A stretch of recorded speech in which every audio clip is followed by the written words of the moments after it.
तो सभी किसान भाइयों का स्वागत है एक और नई वीडियो में। तो किसान भाइयों, आज मैं इस वीडियो में आपको बताऊंगा कि अभी गर्मी में हमारे बहुत से किसान भाइयों की टमाटर की खेती में फल सड़न का रोग लग रहा है। फल सड़न एक होता है किसान भाइयों ब्लॉसम एंड रोट, एक होता है दूसरा बिल्कुल ही फल सड़ना। ठीक है, दोनों के बारे में आपको जानकारी दूंगा कि आपको किन किन बातों का ध्यान रखना है और किस प्रकार आप इस रोग से खेती में छुटकारा पा सकते हैं, क्योंकि ये रोग हमारी खेती को बहुत ही ज्यादा प्रभावित कर रहा है। ब्लॉसम एंड रोट की बात करते हैं, जो हमारा आधा फल नीचे से सड़ना स्टार्ट हो जाता है। फल के नीचे काला दाग या काला धब्बा या अंदर की ओर फल मतलब डेंट जैसा पड़ जाता है, ब्लैक सा, और हमारे बिल्कुल टमाटर का जो फल होता है वो खराब हो जाता है और उसकी मार्केट में कोई भी डिमांड हमें नहीं मिलती है, वो बिल्कुल ही वेस्ट हो जाता है और हमारे किसान भाइयों को बहुत ही ज्यादा नुकसान पहुंचाता है। जैसे मान के चलो, ये हमारे फल है, अभी किसान भाई ये देखो, ये फल है तो इसके नीचे का सिरा है ये ब्लैक पड़ जाएगा। ठीक है, मेरी खेती में तो ये रोग ना लगा है और ना ही आएगा। ठीक है, तो इसकी सबसे बड़ा मेन कारण होता है किसान भाई, पहला कैल्शियम की कमी। ठीक है, दूसरा जल की अनियमित सिंचाई। क्या करते हैं हम कि कई बार ज्यादा पानी गर्मी में लगा देना या कम पानी लगा देना, अप डाउन एक बैलेंस एक प्लानिंग से हम काम नहीं करते हैं, उस वजह से आता है। तीसरा जो सबसे बड़ा मेन कारण है वो हमारे किसान भाई नहीं समझेंगे नहीं, लेकिन समझना पड़ेगा किसान भाइयों। मिट्टी का पीएच मान हमारा अपसेट होने की वजह से सबसे ज्यादा दिक्कत आती है, मिट्टी का पीएच मान। ठीक है किसान भाइयों, मिट्टी का पीएच मान अपसेट कैसे होता है हमारा, जब हम जितने ज्यादा रासायनिक केमिकल डालेंगे, जितनी ज्यादा रासायनिक खादें डालेंगे हमारी, उतनी ज्यादा हमारी खेती में ये दिक्कत आती है। अगर हम यूरिया का भी प्रयोग करते हैं उससे भी हमारी मिट्टी का पीएच मान है बहुत ही अपसेट होता है। अगर जो कोई भी आप रासायनिक केमिकल अगर मिट्टी में डाल रहे हो, ड्रिंच कर रहे हो, तो उसकी वजह से ये बहुत ही ज्यादा दिक्कत हमारी खेती में देखने को मिलती है। और डे बाई डे रासायनिक केमिकलों के कारण एक तो हमारी मिट्टी की उपजाऊपन और सहन क्षमता जीरो हो रही है, और दूसरा ये पीएच मान अपसेट होता है, जिस कारण हमारी खेती में ये रोग लगता है। ठीक है, इसलिए मैं शुरू से बताता हूं किसान भाइयों कि ज्यादा से ज्यादा गोबर खाद को डाला करो, क्योंकि गोबर खाद हमारे मिट्टी के पीएच मान को भी स्थिर करती है, जितने की खेती को आवश्यकता होती है बढ़िया। ठीक है, तो सबसे पहले तो आपको इन बातों का ध्यान रखना है किसान भाइयों, जब आप टमाटर की खेती स्टार्ट करते हो, जब खेत तैयार करते हो, प्लांटेशन की तैयारी करते हो, उस टाइम ज्यादा से ज्यादा गोबर खाद खेती में डालो, बाद में भी गोबर खाद डालो, जैमृत का प्रयोग करो। दूसरा, मान के चलो अभी आपकी खेती में ये रोग हमारा जो है ब्लॉसम एंड रोट लग चुका है, तो अभी क्या करें।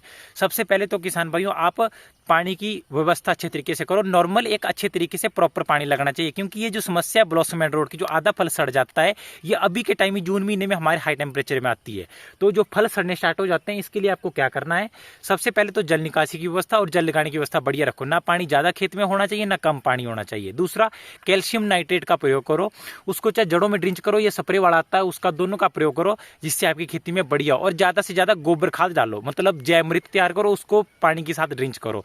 उससे ये होगा कि जो फल खराब है वो तो सीधे नहीं होंगे, अब वो तो साफ नहीं होंगे, जो ब्लैक हो चुके हैं, जिनमें ऐसे कट लग चुका है वो तो सही नहीं होंगे, लेकिन जो अगले फल ऊपर के छोटे छोटे लगे उनमें रोग नहीं लगेगा। और जैसे हमारी बारिशें हो जाती है उसके बाद वो कुछ हद तक ऑटोमेटिक हमारा शांत हो जाता है रोग। ठीक है, तो इस बात का आपको ध्यान रखना है, क्योंकि किसान भाई जो ये ब्लॉसम एंड रोट लगता है ये बहुत ही ज्यादा हानिकारक रोग है, क्योंकि कई बार क्या होता है कि 90% हमारी प्रोडक्शन इसी रोग में खत्म हो जाती है।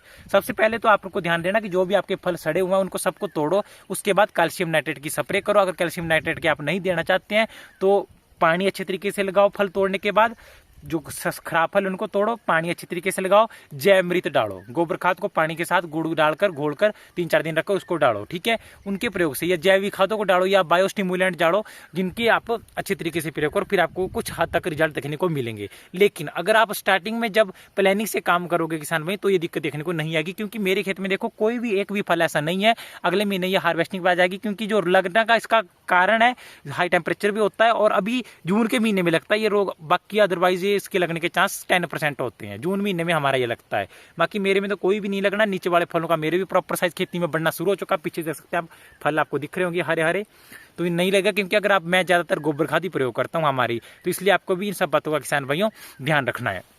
मैं बैठ गया किसान भाई, तो दूसरे नंबर पर बात करते हैं हमारे फल सड़न, दूसरा जो कि हमारे पूरा फल ब्लैक होकर पिला जैसे ऐसे मतलब बिल्कुल ही सॉफ्ट हो जाता है, ऐसे वो खराब हो जाता है। ठीक है, उसका क्या कि उस कारण क्यों होता है। जो किसान भाई दूसरा हमारा रोग मैंने फल सड़न होता है, वो कहता है फंगस से लगता है, नमीपन के कारण लगता है। दूसरा, बहुत से किसान भाई सोचते हैं ना, बहुत से शॉपकीपर है वो क्या बता रहे हैं कि उसके लिए रेडोमिल का प्रयोग करो, रेडोमिल का प्रयोग करो। ठीक है किसान भाइयों, मैं अपनाया है, एक्सपीरियंस से बोल रहा हूँ। रेडोमिल से होता है सड़न, लेकिन जो सड़ने किसान भाई उसका कारण होता है फंगस प्लस कीड़ा।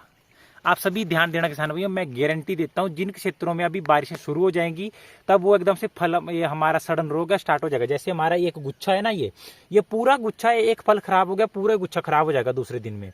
तो आप सभी ने एक बात का ध्यान देना, मैं इस चीज़ की गारंटी देता हूँ कि जो रोग लगा होगा किसान भाई फल सड़ने का, आपने ध्यान देना, जो ये यहाँ से ऊपर से फल लगा होता है ना, यहाँ से इसको तोड़ना, यहाँ के नीचे आपको छोटे छोटे व्हाइट व्हाइट कीड़े दिखेंगे, बिल्कुल ही पतले पतले धागे जैसे पतले पतले इतनी इतनी व्हाइट कीड़े होंगे। ये होता है ना ऊपर का, इस यहाँ से फल लटका, इसको तोड़ कर देखना, फल के ऊपर यहाँ पर बिल्कुल ही बारीक बारीक से कीड़े होंगे। फिर फल को काट कर देखना किसान भाई, सड़े हुए जो हो उसके बीच में भी व्हाइट व्हाइट से कीड़े होंगे। बाहर से वो फंगस वाला को रोग लगा होगा, अंदर कीड़े होंगे और बीच में से फल बिल्कुल ही डैमेज हो जाएगा। तो उसके लिए आपको कीड़े के दवाई का प्रयोग करना है, या मेरी बात ध्यान रखना। दूसरा, अभी जल निकासी की व्यवस्था बहुत बढ़िया रखना, क्योंकि जब बारिशें स्टार्ट होगी तो बारिशें बहुत ही बुरे तरीके की बारिश नहीं होगी, क्योंकि जितनी ज़्यादा धूपें पड़ रही है, टेम्परेचर हाई, या उतना ज़्यादा हमारा टेम्परेचर लो भी होगा बारिशों की वजह से और खेती का नुकसान भी होगा। तो फल सड़न की व्यवस्था इस प्रकार से करने, उसका प्रबंधन आपने की जल निकासी की व्यवस्था किसान भाइयों बहुत बढ़िया होनी चाहिए। बहुत से किसान भाई सोचते हैं कि जानकारी सही नहीं लगी या आपको मेरी ऐसी बात ऐसी लग रही है कि नहीं, लेकिन किसान भाइयों मैं खुद खेती कर रहा हूँ, खुद अपनाता हूँ इन चीज़ों को, खुद मैंने 5, 6, 7 साल से देख रहा हूँ कि कौन सा रोग किस कारण लगता है। तो आपको मैं गलत जानकारी देता हूँ, आप मेरे को इंस्टाग्राम फेसबुक पर मैसेज कर सकते हो, बात कर सकते हो कि क्या क्या रोग लगा, आपको फुल गाइड करूंगा, क्योंकि कोई गलत जानकारी आपको मैं नहीं देता हूं। जो अभी फल सड़ना शुरू होंगे, बिल्कुल फल आपके सड़ जाएंगे, तो उसको आपको गारंटी ले, ये देखना आप, ये यहाँ पे हमारे इसको देखना, यहाँ पे व्हाइट व्हाइट से होंगे कीड़े, कहीं से छेद नहीं होगा पौधे हमारे, बीच में से फल सड़ जाएगा, बीच में कहीं भी आपका ना बाहर से फल आपका ये बाहर से बिल्कुल ही साफ होगा, आपको 1% भी नहीं मिलेगा कि कहीं से कीड़ा गया अंदर। लेकिन जो यहाँ से होता है बिल्कुल बारीक कीड़े होते हैं, यहाँ से इसके बीच में यहाँ से जाती है वो व्हाइट व्हाइट से बिल्कुल धागे से पतले पतले कीड़े होते हैं, वो बीच में चले जाकर बढ़ते हैं, फिर वो एकदम से खेती में पूरी खेती तबाह कर जाते हैं। फिर चाहे आप स्प्रे का भी प्रयोग कर लो, आपको रिजल्ट 2% मिलेंगे। याद रखना मेरी बात किसान में, इसलिए अभी जल निकासी व्यवस्था बढ़िया, पहले ही आप कीड़े की स्प्रे कर देना, कीड़ा नहीं लगना चाहिए। बारीक सुंडा कीट मक्खी होती है, उसकी वजह से वो कीड़े छोड़ती है, वो हर पत्तों पर हर पौधे पर।